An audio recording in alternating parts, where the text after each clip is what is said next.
개혁이란 말이 있습니다. 잘못된 것도 고치는데 자기 생각이나 이론을 가지고 고쳐가는 경우가 많은 문제를 일으킵니다.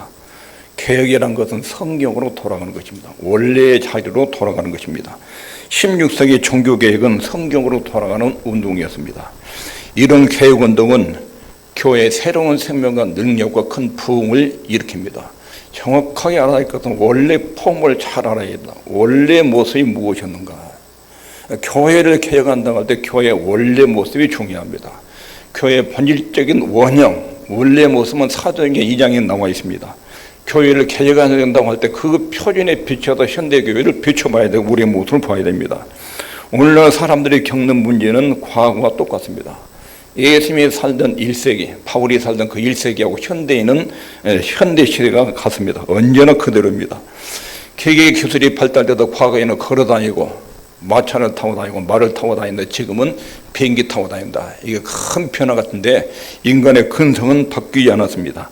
사람이 추구한 것은 어느 시대나 동일합니다. 잔치를 벌이고 먹고 마시는 것 즐기고 성문제에 관심 있고 노는 것. 오늘날 세상은 예수님과 바울이 살았던 1세기하고 조금 더 다른 것이 없습니다. 인간의 모습은 그대로입니다.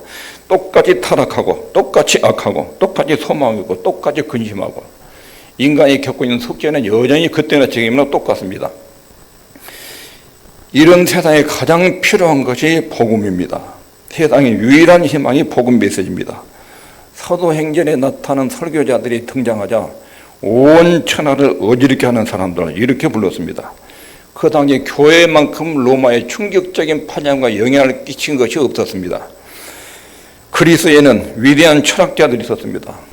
그 철학자들이 예수님이 탄생하시기 수백 년 전부터 학문적 활동했습니다. 학문이 최고로 꼽혔던 철학, 이것이 수백 년 동안 이어져 내려가고 로마에는 굉장히 타고난 로마의 법, 통치술, 지방행정의 전문가들이 있었습니다. 법에 따라서 굉장히 국가를 조직화시키고 로마의 삶을, 사람들의 삶을 개선하고 이런 로마의 탁월한 법과 헬라 철학이 사람들을 변화시키는데 완전히 실패했습니다. 사람들의 도덕성을 이것이 바꾸지 못했습니다. 그 다음에 교회가 등장합니다. 헬라 철학이 로마의 법체계가 인간을 바꾸지 못했다. 그 다음에 교회가 등장하는데 사도행전에 오순절에 성령이 교회에 임하십니다. 강력한 능력이 나타나고 다락방에서 함께 기도하는 사람들에게 성령의 권세가 능력 있게 임합니다. 그리고 그 자리에 있는 사람들이 엄청난 능력을 경험하고 변화됩니다. 권세 있게 하나님 말씀을 전하기 시작합니다.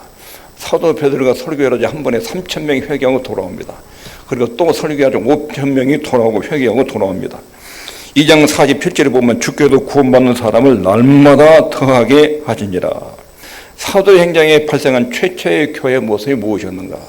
그 원형은 첫 번째는 사도들의 가르침을 받았습니다. 성령이 임하시고 능력이 임하자 사도들이 하나님이 하신 일에 대해서 사람들을 가르쳤습니다. 이것을 두 번에 걸쳐서 지난주에 살폈습니다. 그리고 가르침을 받아서 서로 교제했다. 오늘 42절 보면 사도들의 가르침을 받아 그 다음에 나타나는 현상에 서로 교제했다는 것입니다. 세상의 유일한 희망이 바로 여기에 있습니다. 우리가 뉴스를 보지만 뉴스에서 희망을 찾을 수 없습니다. 또 정치를 보지만 정치가 사회 도덕적인 문제를 해결하지 못합니다. 로마 제국은 그리스도의 철학, 로마 법에도 불구하고 몰라에 갔습니다. 로마 제국이 그렇게 탁월한 학문과 법체계를 가지고 있어서도 극도로 쾌락을 즐겼고 부패하기 시작하고 나중에는 로마가 완전히 멸망을 했습니다.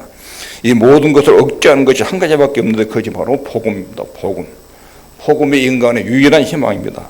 잠언 29장 18절 묵식 없으면 백성이 방자에 행하거니와 율법을 지킨 자는 복이 있느니라. 하나님의 말씀과 뜻이 없으면 사람들이 제멋대로 산다. 표준과 기준이 있기 때문에 사람들이 제멋대로 행동한다. 그러나 하나님의 말씀을 지키는 사람은 복이 있다. 그런 뜻입니다. 잠언 14장 34절에 의인은 나라로 영화롭게 하고 죄인은 백성을 욕되게 하느니라. 한 나라가 그 백성들이 하나님의 뜻을 따라서 순종하면 그 나라는 굉장히 높아집니다. 죄를 지으면 그 나라는 굉장히 수치를 당합니다. 지금은 불행해도 교회가 무엇인지, 교회가 무슨 일을 하는지 많은 왜곡된 가르침과 거짓 개념들이 유행하고 있습니다. 그러나 여기 사도행전을 주의 깊게 보면 초대교회가 현재 교회 원형을 보여줍니다. 이 교회의 모습에 따라서 현재 교회를 진단해야 되고 현재 그리스도인의 영적인 좌표를 확인해야 됩니다. 사도행전에 진정한 교회의 모습이 나옵니다. 사도들의 가르침을 받아 그리고 성도들이 함께 교제했다.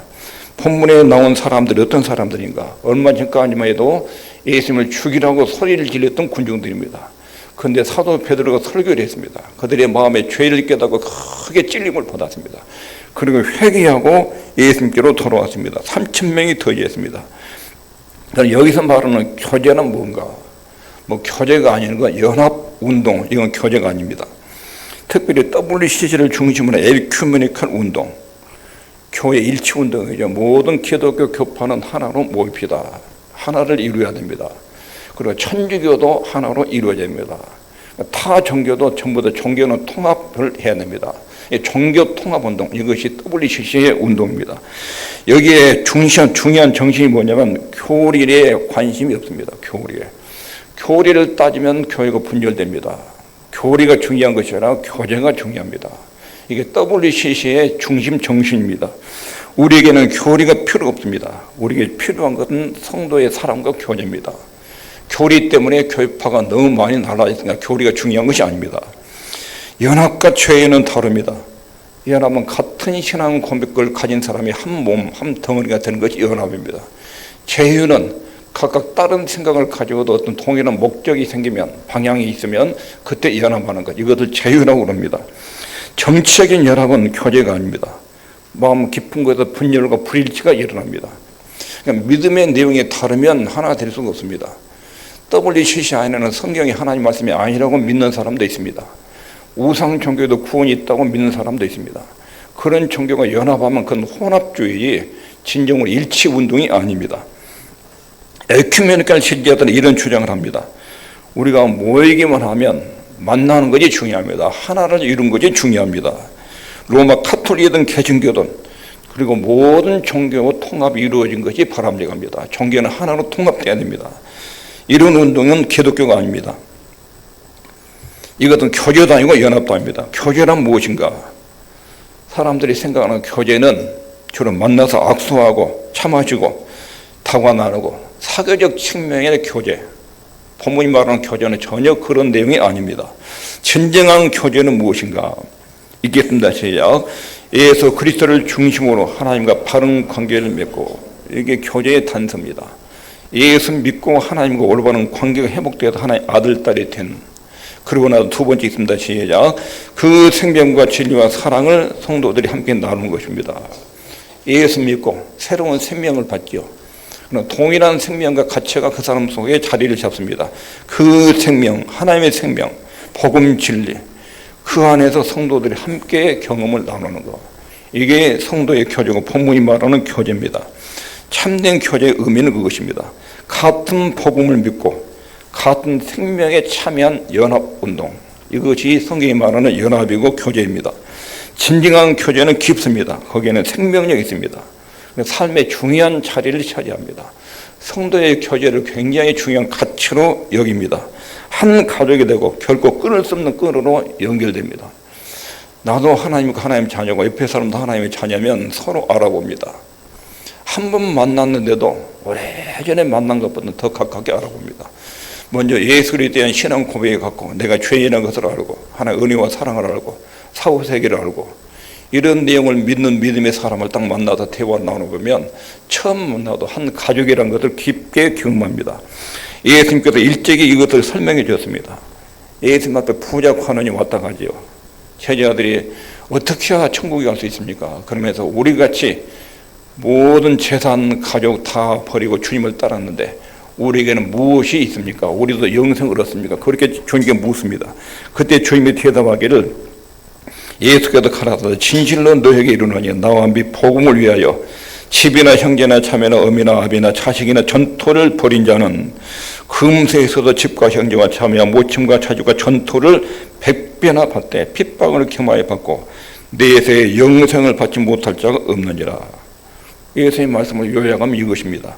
너희가 나를 위해서 아비나 자녀나 직업을 버리고 나를 따랐으면 너희들에게는 너희가 잃은 부모 자식보다 1000배 더 많은 부모 형제를 얻는다. 너희들이 예수 믿는 것 때문에 가족에서 외면당하면 새로운 하나님의 가족이라는 엄청난 수를 얻는다. 그런 내용입니다. 이것이 새 가정을 갖게 된다는 것입니다. 이것이 교제가 의미하는 것입니다. 교회만이 이런 교제가 가능합니다. 초대교회 모범을 보면 처음 교회는 세상을 뒤엎는 엄청난 권능과 메시지가 있었습니다. 그런 일이 역사 속에 계속 반복이 됐습니다. 사도행전에 시작된 교회는 항상 부흥한 것이 아닙니다. 교회가 굉장히 쇠퇴하고 뒷걸음칠 때가 있었습니다.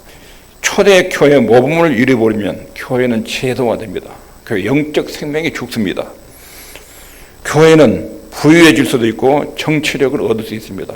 중세 교회가, 카톨릭 교회가 교황의 권세가 엄청났습니다. 교황이 황제를 임명하고 폐하할 정도로 정치력이 컸습니다. 그리고 십자군 전쟁에 갈 때 전쟁에 참여한 사람들 재산권을 다 내가 죽으면 교회로 이 재산을 헌납합니다. 교회가 막대한 재산을 얻었습니다. 그건 교회가 아닙니다. 교회 정치력이나 교회 재산이 교회 모습이 아닙니다.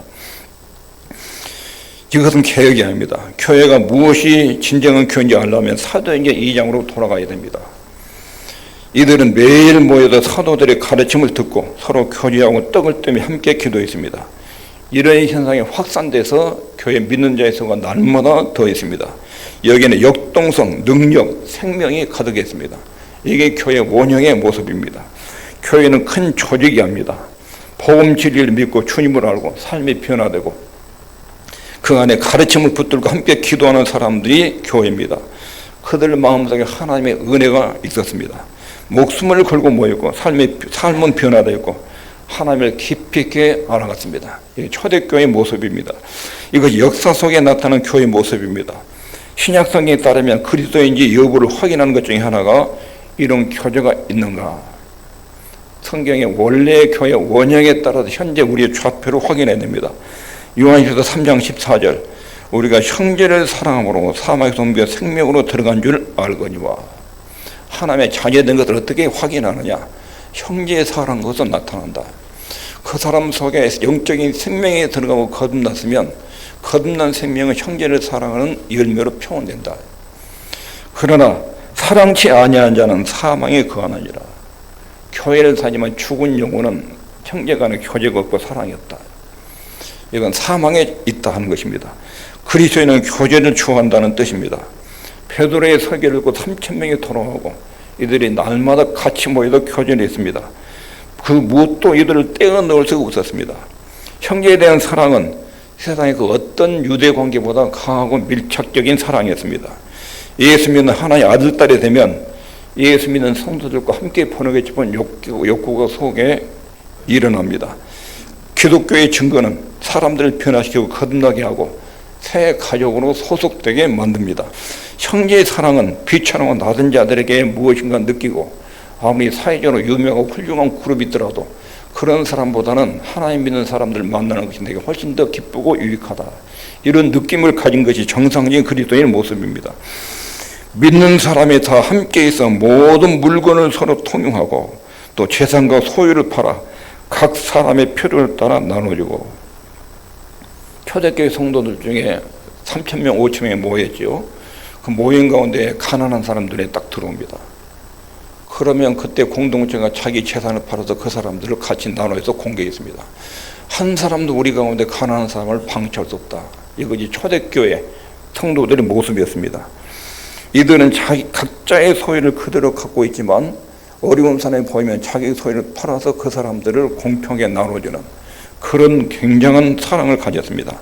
사람들이 어려움에 처한 가족을 무엇인가 도움을 주려고 그러지요. 네, 형제 가족들이 어려우면 가족들 형제들이 도움을 주려고 쓰는 것처럼 기독교인들도 모두 하나님의 자녀들이 그런 심정으로 형제 자매를 도우려고 있습니다. 여기에 이런 연합이 있고 하나님의 은혜가 있었습니다. 그러면 이런 정도의 깊은 사랑의 교제가 어떻게 이루어지는가? 무엇이 성도의 교제를 가능하게 만드는가? 첫 번째 있습니다. 시작. 거듭난 결과입니다. 거듭난 결과. 고린도전서 6장 14절 너희는 믿지 않는 자와 멍에를 같이 하지 말라. 의와 불법이 어찌 함께하며 빛과 어둠이 어찌 사귀며. 의와 불의는 교제가 이루어지지 않습니다. 비진리와 진리는 교제가 성립이 안 됩니다. 진정한 사귐이 있을 수 없습니다. 빛과 어둠은 사귈 수 없습니다. 섞일 수가 없습니다. 진정한 의미의 교제는 불신자와 신자 간에 이루어지지 않습니다. 그리스도와 벨리알이 어찌 조화되며 믿는 자와 믿지 않는 자가 어찌 상관하며 하나님과 성경과 우상이 어찌 일체가 되리요. 우리는 살아계신 하나님의 성전이라. 교제의 첫 번째 이유는 같은 본성을 가진 사람, 동일한 생명을 가진 사람, 동일하게 예수님의 생명을 가진 사람, 이것이 교제의 첫 번째 요소입니다. 한 번도 본 적이 없는데 가족은 금방 알아봅니다.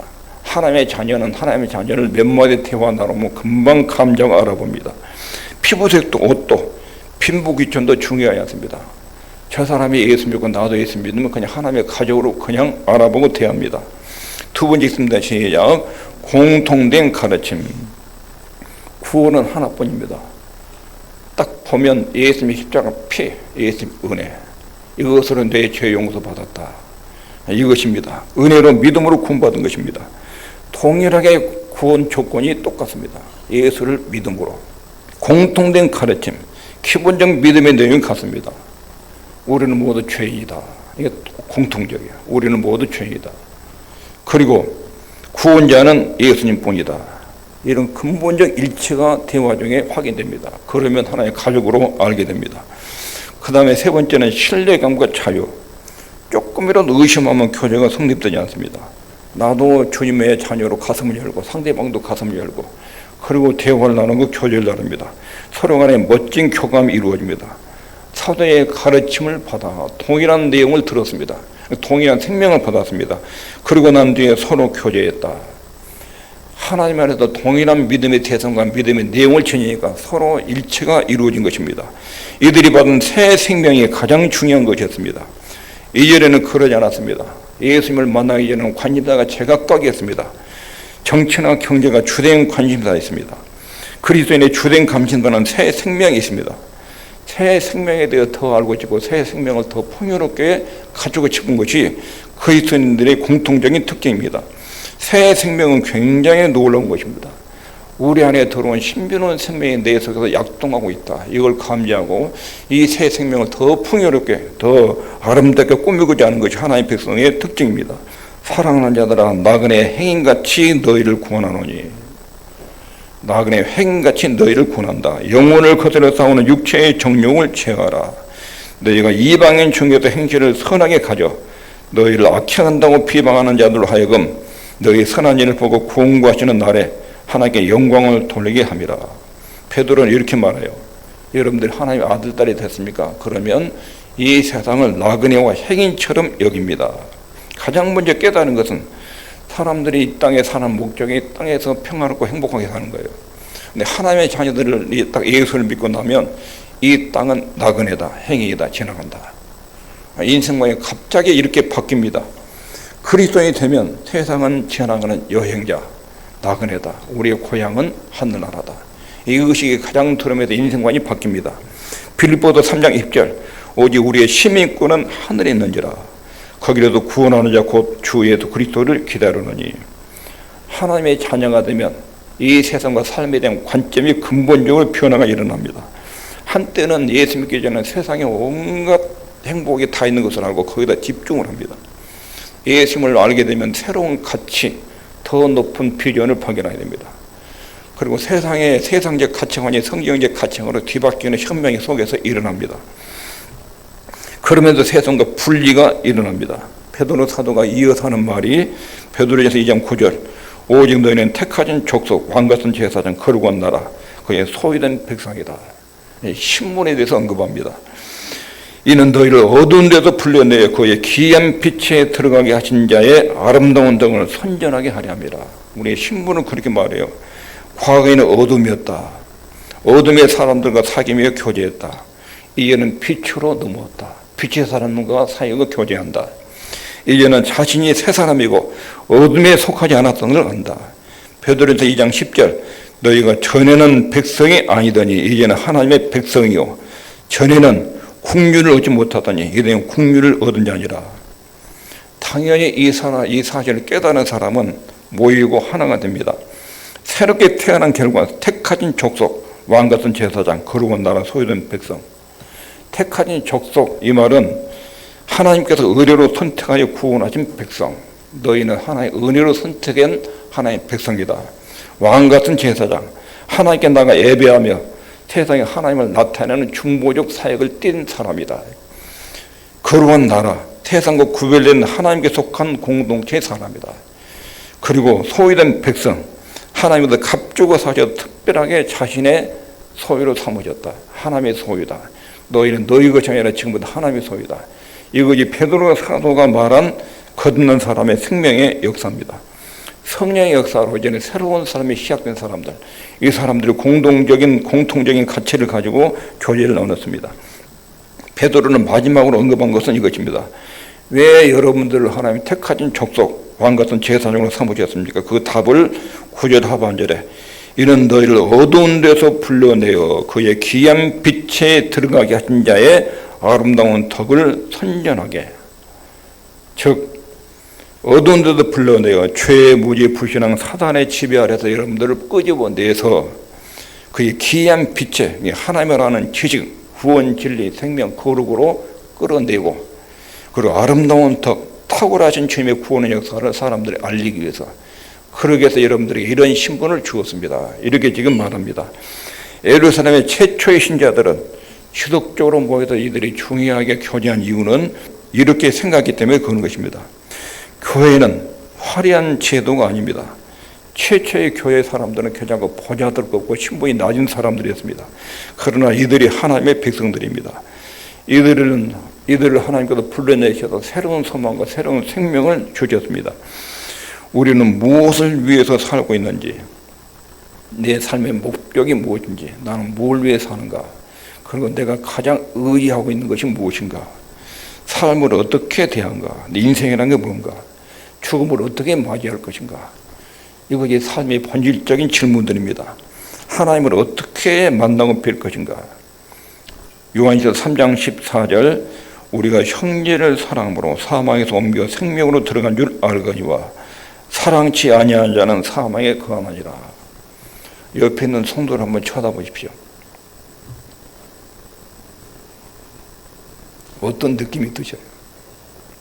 그냥 쳐다보지 말고, 이분은 하나님께서 죄와 사망에서 건져내서 예수님의 피로 싹 씻어서 나와 한 가족이 된 소중한 하나님의 자녀다.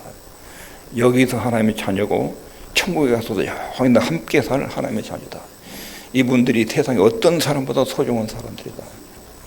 오늘 교회에서 만난 형제를 볼 때마다, 성도를 볼 때마다 예수님의 십자가라는 안경을 통해서 우리 예수님의 십자가의 피가 이 형제에게 작용돼서 나와 같은 가족이 됐다. 그런 심정으로 보고 영적인 충만한 대화가 이루어지기를 바랍니다. 오늘 말씀을 정리하면 첫 번째 있습니다. 시작. 세상에 가장 유익한 것은 복음입니다. 처음에 말한 것처럼 그리스도 철학도 로마의 법칙에도 수백 년 동안 사람을 변화시키지 못했습니다. 근데 교회가 등장했습니다. 역사 속에 교회가 등장한 이것이 로마의 강력한 파장을 끼쳤습니다. 천하를 어지럽게 한다. 이를 통해서 강력한 영향을 끼쳤는데, 오순절의 성령 강림으로 탄생한 교회의 모습입니다. 그 교회는 사도들의 가르침으로 탄생을 했습니다. 그리고 두 번째 것으로 서로 교제했습니다. 성도의 아름다운 교정이 있었습니다. 그리고 성도의 교회한 것은 예수님 중심의 생명, 영적 생명, 진리, 사랑, 이것 함께 나눈 것이 성도들의 교제입니다. 기도하겠습니다.